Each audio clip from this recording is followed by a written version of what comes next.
Hi everyone, Jill Lancet, independent Stampin' Up demonstrator in Australia, still with COVID. It's the gift that keeps on giving. So I've had heaps of time at home being in lockdown, and I thought I'd case the catalogue. And if you're not sure of what I'm talking about, casing means to copy and share everything. Now, the catalogues are fantastic for great ideas. So get your hands on one. You can let me know if you need one. I can get one out to you. So the catalogue card that I'm going to case today is this beautiful one here. Now, I have been playing with this one for the last little while, and I really liked the look of that card. I hope you can see that there. But I've made it differently. So you can change it up. You can use it as a jumping off point or the beginning of your own creative pathway to getting to your own sort of style or cards or whatever. So I went a bit crazy with those beautiful flowers and leaves and that. So I'm going to start with the business end. We're going to be using this particular stamp here, this lovely leaf, the sending, and sunshine to brighten your day. Yeah, that's all we're going to put on there. So I'll get to the bits and pieces that you need. First of all, my my online Stampin' Up store is this address here, jilllancet.stampinup.net.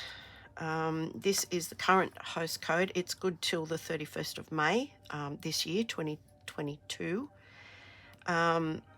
So everything you see that I'm going to demonstrate here today is available online. I will give you some details, some measurements, and some item numbers if you want to order anything that you see here today. So first of all, I'm going to show you just the information that I have written here and the details that we've got.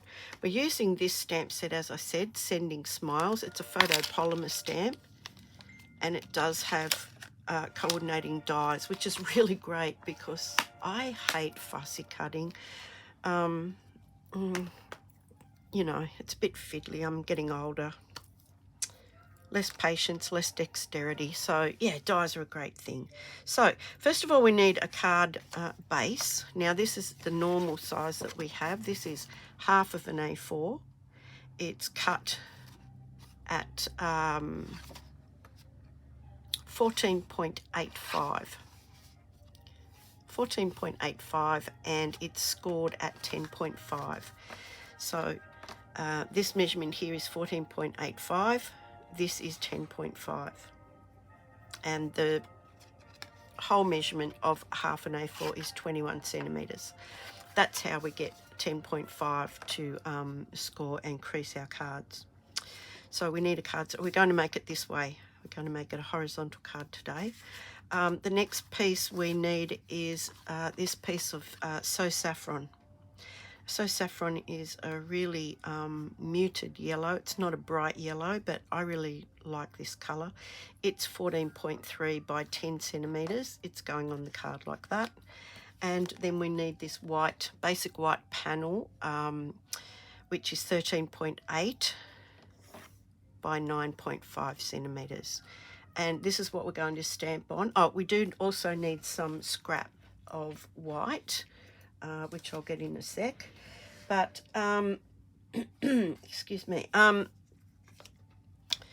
all of the items, as I said, can be found in the current catalogue. I'll just go through and show you where they are. So we're casing this card here. We're using this stamp set and die set called the Sending Smiles. and that is on page 14 of the new annual catalogue. We're using some cardstock, as I said, the Saffron and the basic white. We're going to be using some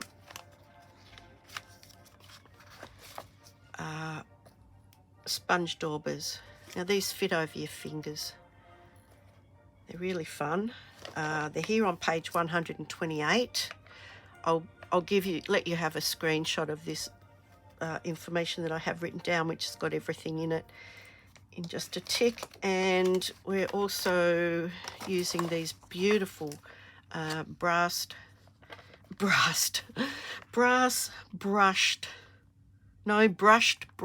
butterflies. Yeah, tongue twisters, every single one of them. They're on page 142. They're beautiful. And we're using some ribbons on page 145. We're using this old olive, which is like a twill. It's about 1/4 of an inch wide. Excuse me. And the linen thread, which is a fantastic standby. Goes with everything. So that's what we're using today. So we'll get on with it, and I'll just show you how to create this card today. So first thing I'm going to do is stamp the leaves. Now I went a bit crazy, but isn't that what it's all about? It's my card. Oh my gosh, there we go.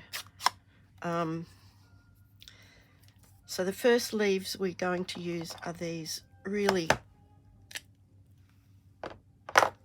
beautiful ones. They look like, yeah, they just look like leaves. I can't elaborate any further than that. So you don't want to stamp it too, you don't want to sort of like really smush it into the ink pad, because they're quite juicy, these ink pads. And we're going to stamp it once and then stamp it off again. But there's a bit of a trick. If you stamp off the page, you need to really re-ink it and then stamp it off again. So I'll get some extra paper. It's just scrap paper here. And I'll show you what I'm talking about. So we want to go down about 1/3. And I forgot my mat underneath. It's a good idea to have a bit of a sponge mat underneath when you're stamping, especially with the photopolymer stamps. You get a much better image. So as you can see, if I was to re-stamp that off now, I'd get these big dark bits where it actually was off the page. So that's why it's a good idea to re-stamp that. And we're going to do a whole pile of full strength ones. And we're going to do some up, some down, just to create a bit of interest.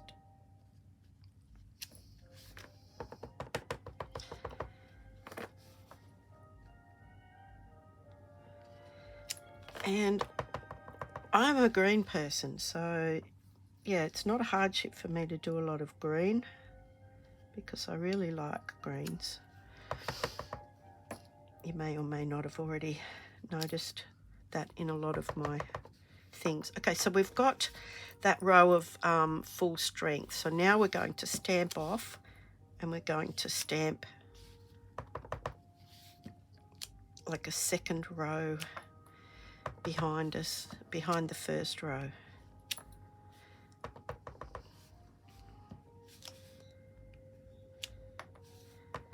And it's just going to give us a full, it will look like it's a full garden, not just one row. You know what I mean?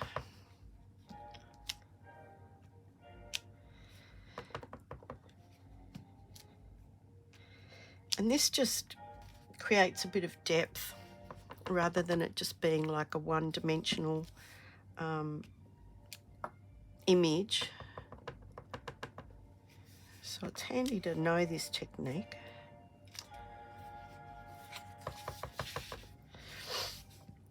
And I'm still COVID sick.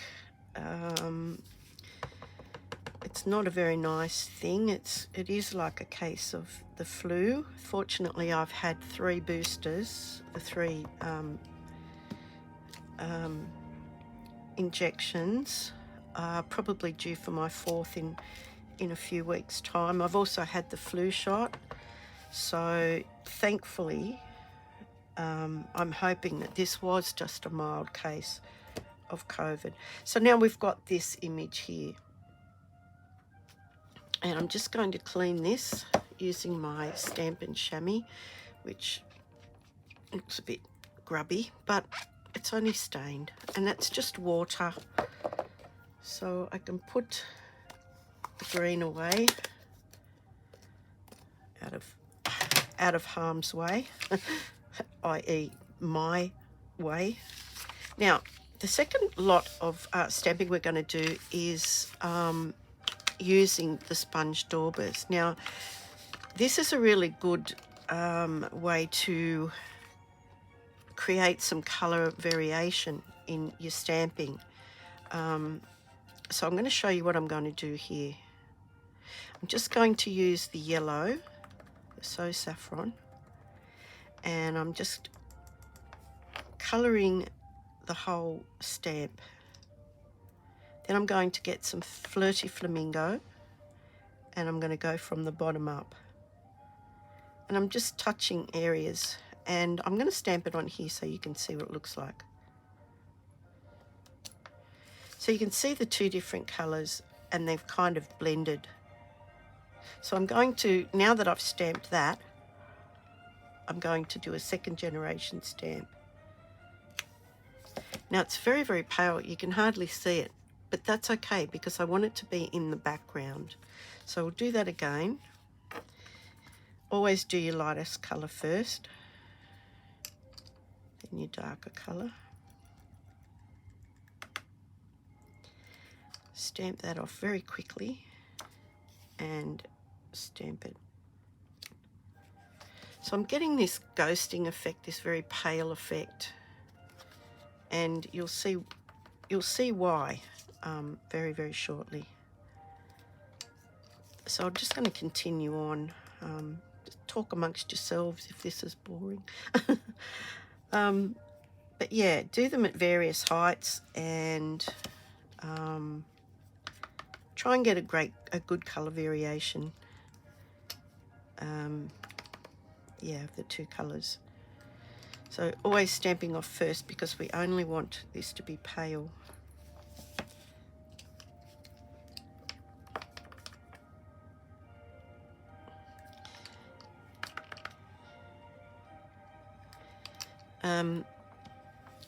Today is Monday, I think. Who knows? But yeah, I've had plenty of time to make some cards and go through the catalogue, and yeah, I think I've got a few favourites that I really like. And this might seem like, oh, you can't even see that, but it will create a really lovely effect when we get to the end. So be patient, grasshopper.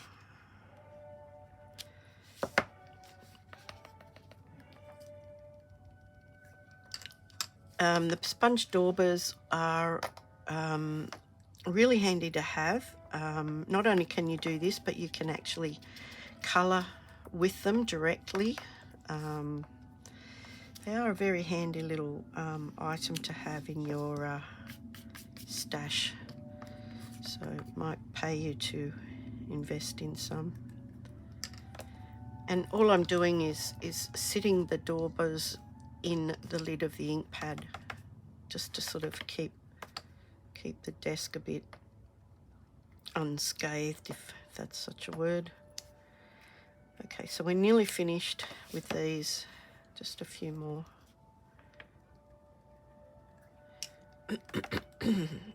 So I'm wanting this to look like a bit like a garden full of wildflowers that are just randomly planted, just like a bed of wildflowers that you would come across. Okay, now I think that should do it for that. Okay, so now we've got this scene, for want of a better word.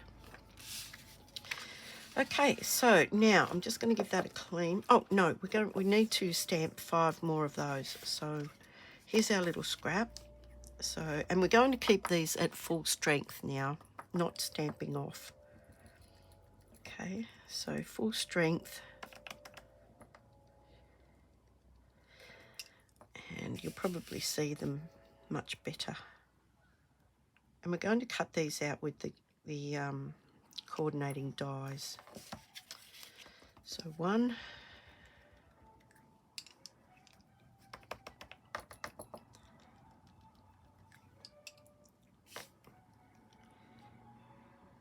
2,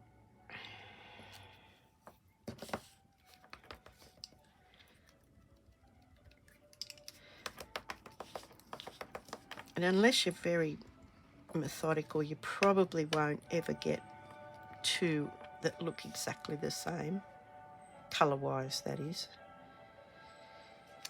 That's 3, although they are looking pretty uniform at the moment.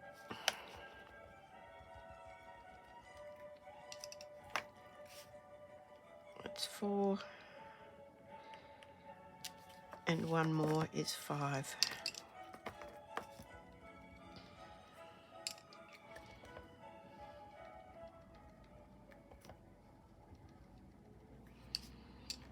Okay.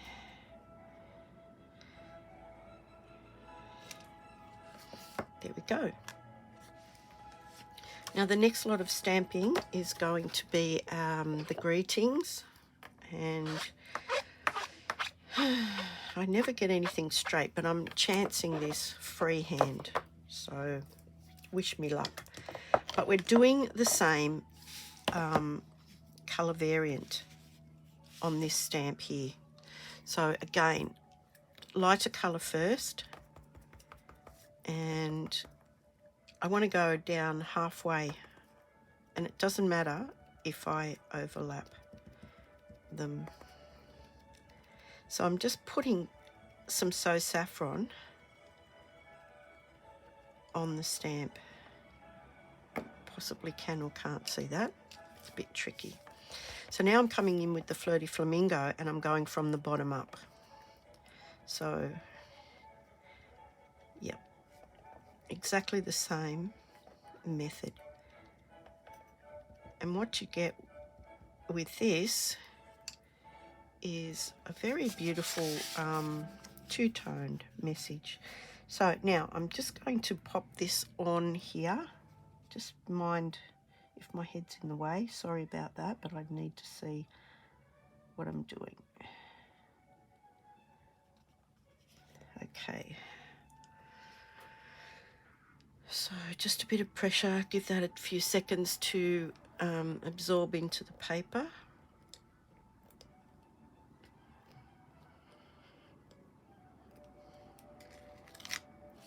And there we have beautiful two-tone effect. Now we're done with those, so we can pop those over there, and we need excuse me, we need what have I done? Here it is. We need some Memento black. Now this is probably where I'm going to come unstuck, because I never really do much that's very straight. So I just thought the bit of black would break up or draw attention to the message itself. I'm just going to check that out. Yep, okay, good. So with these sort of long, big long stamps, I like to to do it upside down, like put the ink on the stamp. And again, I'm going to have to kind of line this up. Now, what I tried to do was line up the sunshine under the E-N-D-I-N-G. Okay.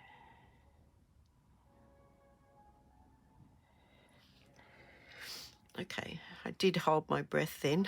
I don't know why, but anyway. Bit of even pressure, and there we go. Now I hope that's straight. I don't think it is, but not gonna worry. Okay, so that's our stamping on the actual card itself done. Now, there was one more bit of the blending that I needed, and you probably could get away with whatever's left on that dauber, and I'm doing it around the edge of the Saffron piece, and I've just got the dauber, and I'm just basically flicking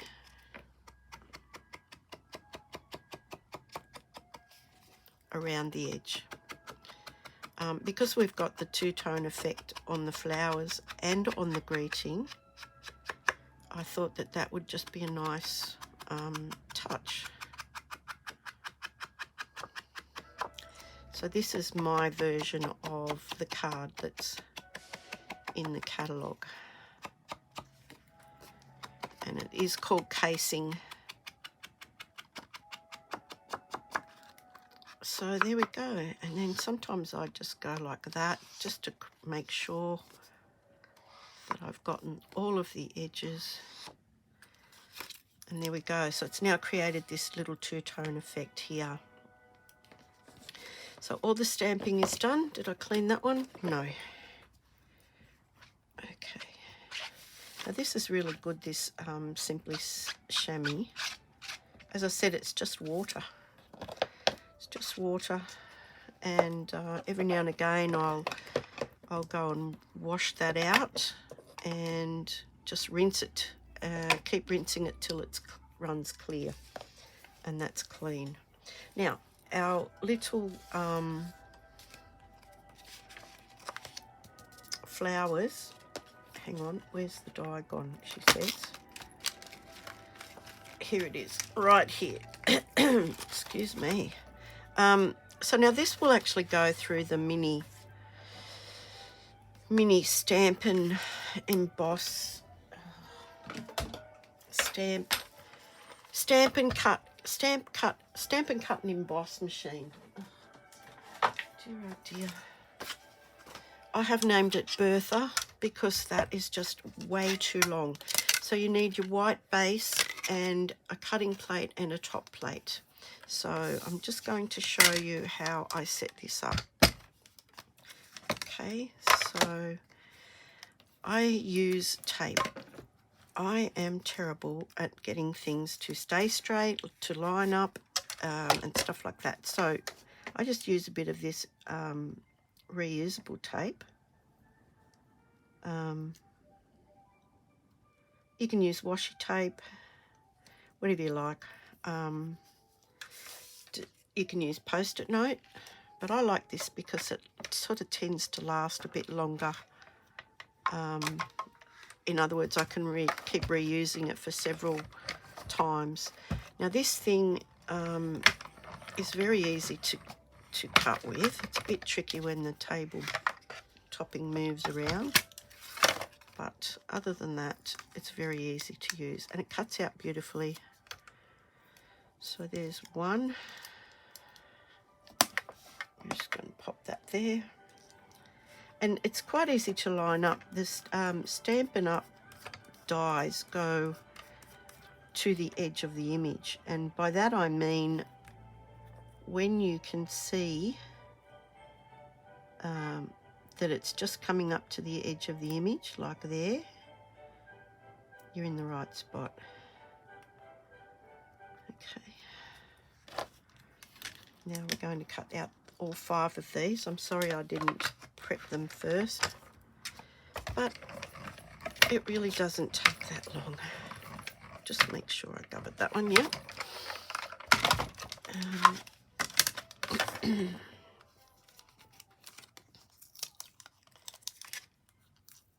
The trickiest part is getting them out.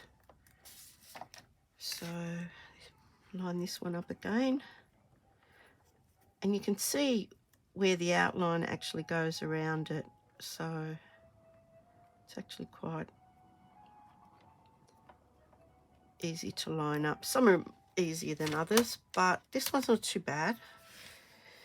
You know the general shape of it, so it's good.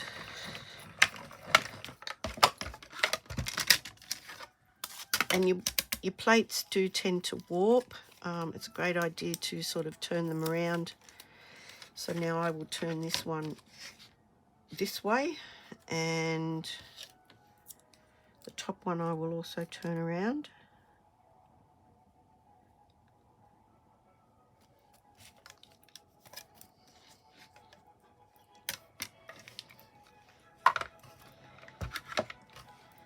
This little stamp and cut and emboss machine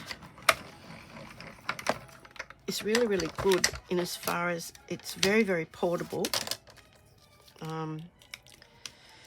I'll show you how it works in 2 secs. You can fold these little arms up, and it's got the little carry handle. So that's a plus if you go on you go to classes and things like that. This is the one I usually take with me, because it's not as heavy as the bigger ones. And as I said, it does fold up, and I'll just show you that right this second. Folds up into that. So it's very small, it's quite lightweight. Look, one finger, it's not that heavy. The plates, I usually keep the plates when I'm traveling in a pencil case. They fit into a pencil case. So that way I keep them all together. So we've got all of our pieces cut out now, and we're just about ready to put this card together. So we've done all the stamping. We've got our piece of our matting here. So this is how that's going to go, like that. And we're going to raise some of these up, and we're going to glue some of them down. Now, before I do that though, I wanted to show you what else I did. I got the blends and I just flicked some colour. Okay, so using the big brush end, and very, very gently. I'm not cramming, I'm not smashing that in there. I'm just very, very gently flicking.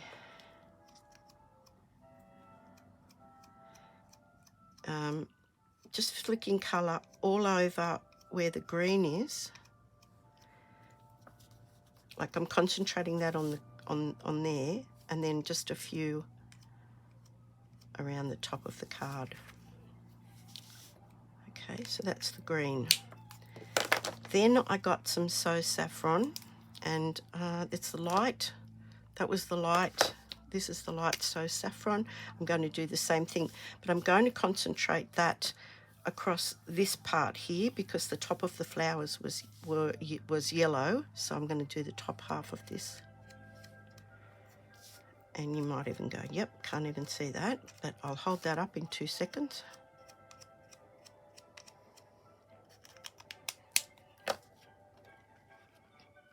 So you might be able to see it a bit better. And then I felt that the Flirty Flamingo was a bit too strong, so I'm using the Dark Petal Pink, and I'm going to concentrate on this middle part as well as the top. And it's just going to give the illusion that it's a bit, there's a bit more in the background than meets the eye. And I'll show you in 2 secs.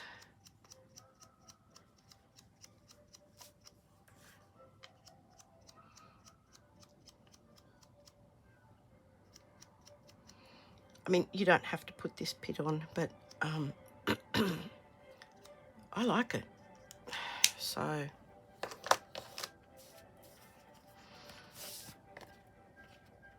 now you can see it's very, very subtle. It just takes the stark whiteness away from the background, and it gives the illusion that there's just something in between the spaces of the flowers themselves. Okay, so now we're going to put this together, and I'm just using some liquid glue, and because there's 5 of them, I thought I would glue 2 of them down and raise 3 of them just for effect. So just a little tiny bit of glue, and I think one about there, and one about there. And you can have them going in different directions. Now I used the little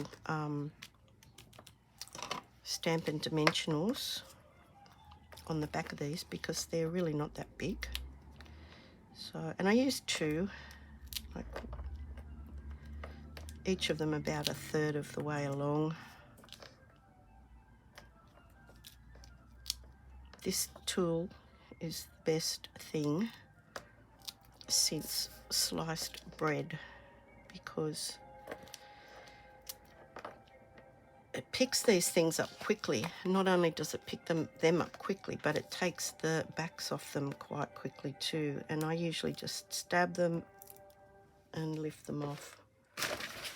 Oops, avalanche on my desk now. So we can put this one up a bit higher. It will now be 3D. The second one we'll put it about there, I think.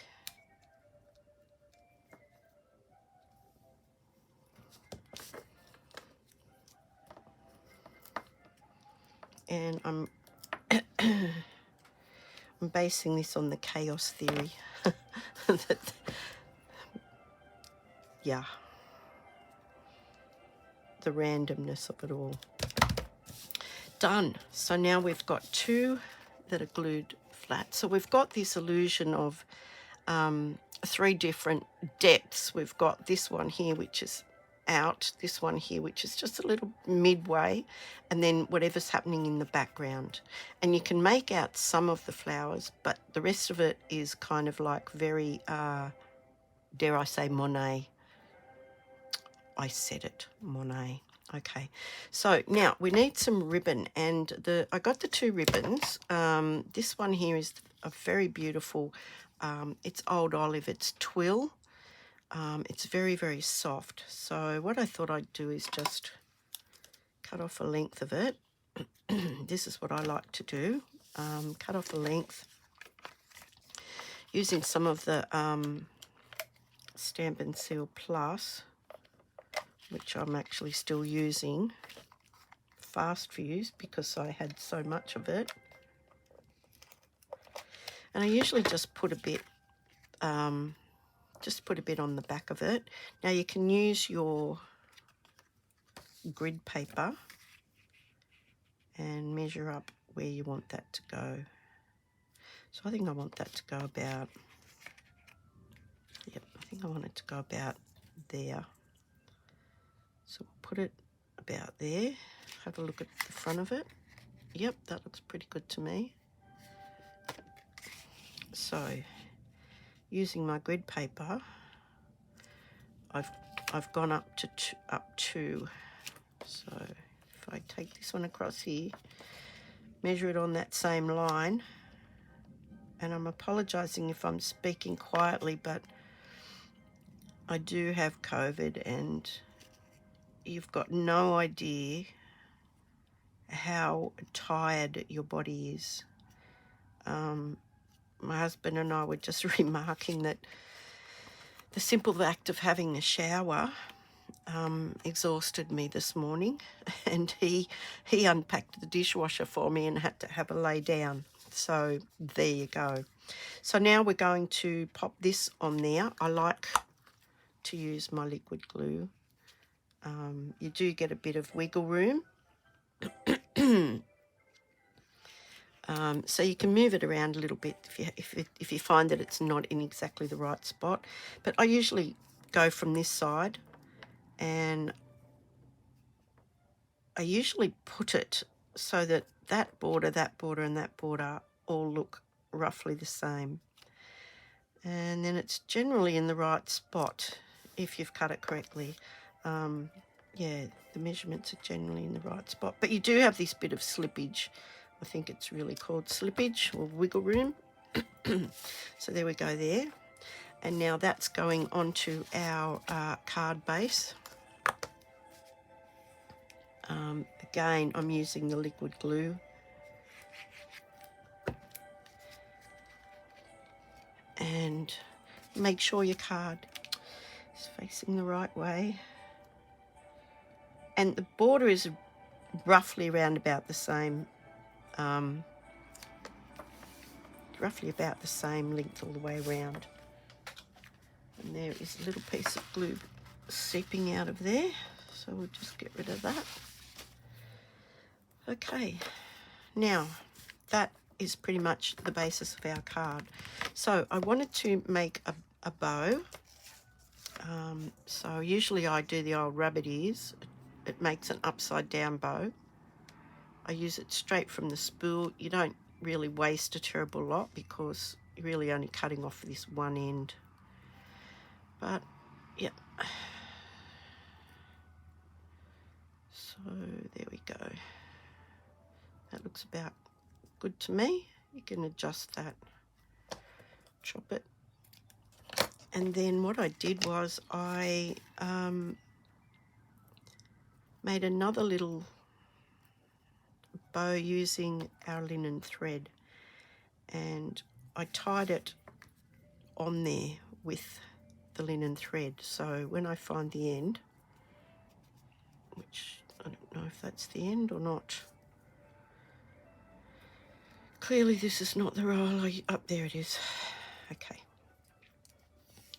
So if it's all a bit wiggly like this, you can actually run it down your scissors, and it will sort of straighten it out a bit. So it's not quite as tight as a wiggle as that. So what I did was actually thread that through there, and this is where you need probably about 3 sets of hands. So I'm apologising now if you don't quite see what I'm up to, but this is what I did.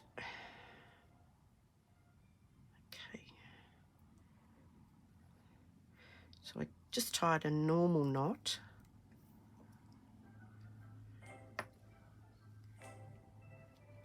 I just tied a normal knot, and then I tied my bow. And I didn't use rabbit ears, I just went around it like that. Now, you adjust it obviously, because that's probably way too big.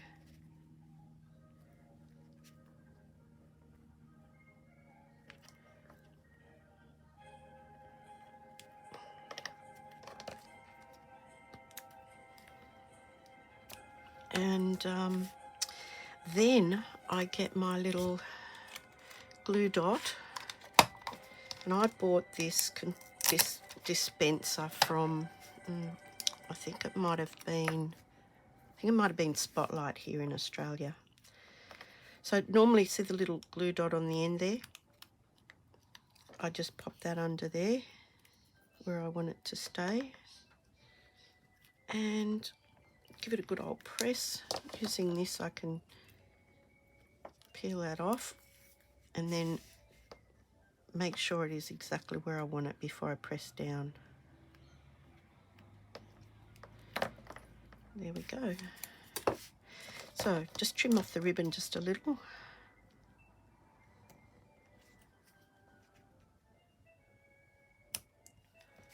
And this side here.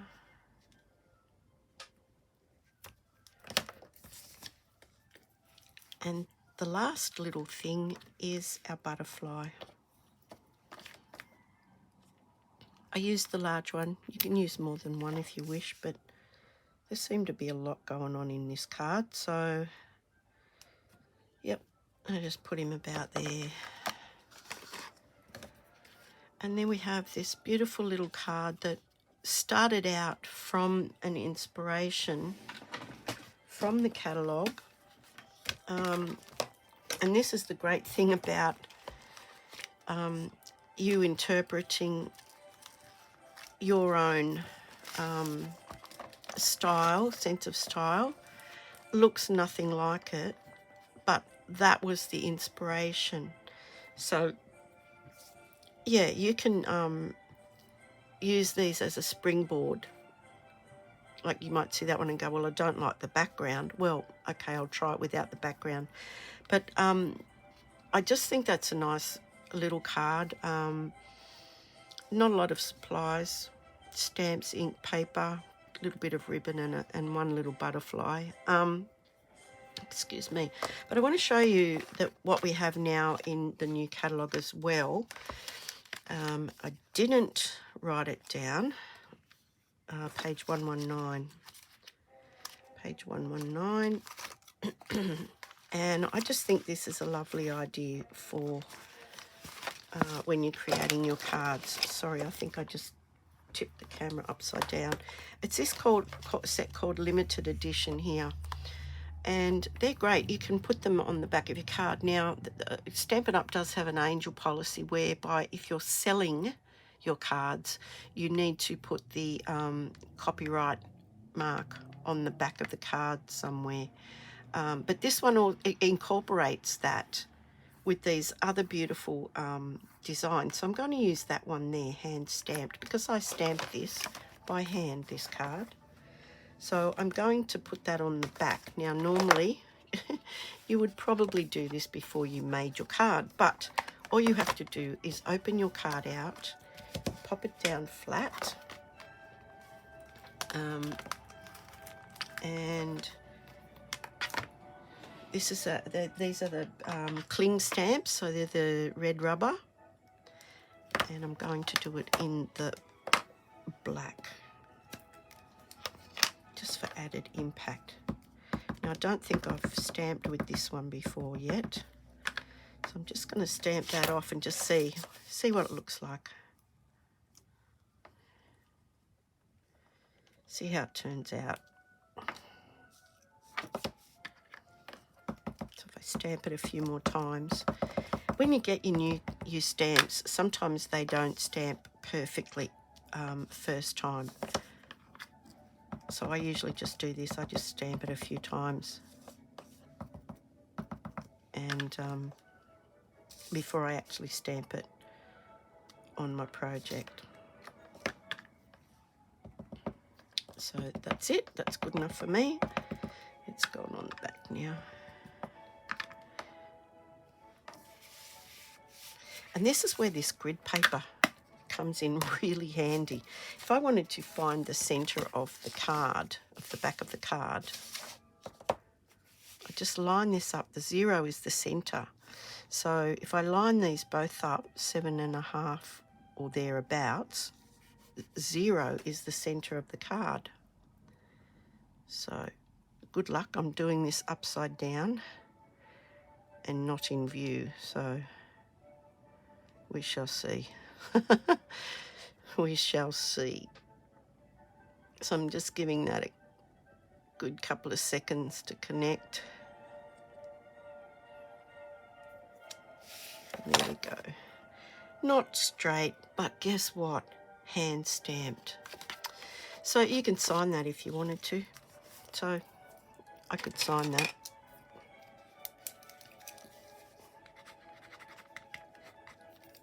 Just like that. And they know it was hand stamped by me. But there's our little card for the day. Don't forget, everything you've seen here today is available in my online store. I will bring this back so you can take a screenshot of that if you wish. I'm hoping that is in view. Might just move that up a bit. Now you can see that. So if you want to take a screenshot, now is the time. And that is my store right there. So thank you very much for giving me your time today. I know everyone is very, very busy. I'm currently not, but that's, you know, the story behind that. But until I see you on the next video, do stay safe out there, because COVID is still around. And happy crafting, and I'll see you on the next video. Bye.